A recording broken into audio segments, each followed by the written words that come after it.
Well, the first big political showdown of 2021 is on Tuesday, the Georgia Senate runoffs. But you won't find Republican Senator David Perdue on the trail. That's because he's in quarantine after someone on his re-election team tested positive for the coronavirus. NBC News Now correspondent Priscilla Thompson has more on what this could mean for the final election sprint. Simone, days before Election Day, and Senator David Perdue is having to effectively completely change his campaign strategy here.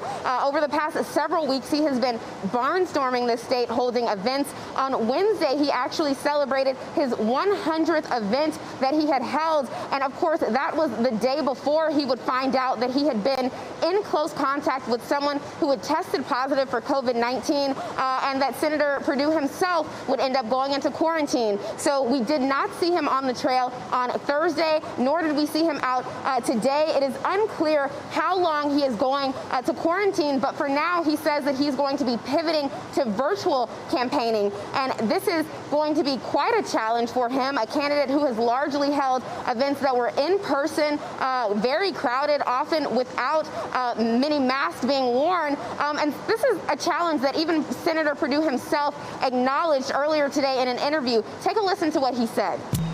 And we've decided to go into quarantine these last few days. It's terrible timing, but we are not going to miss a step, Jill. We're going to participate in all these events as if I were there.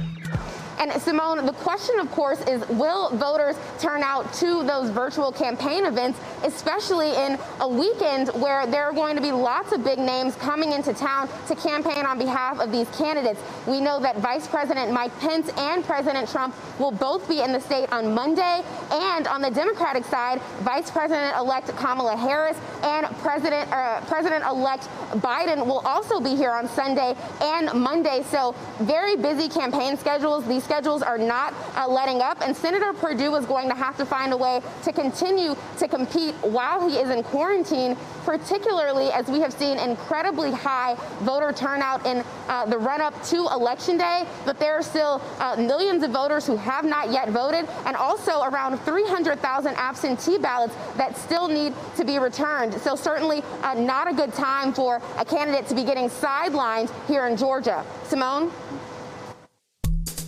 Hey, NBC News viewers, thanks for checking out our YouTube channel. Subscribe by clicking on that button down here and click on any of the videos over here to watch the latest interviews, show highlights, and digital exclusives. Thanks for watching.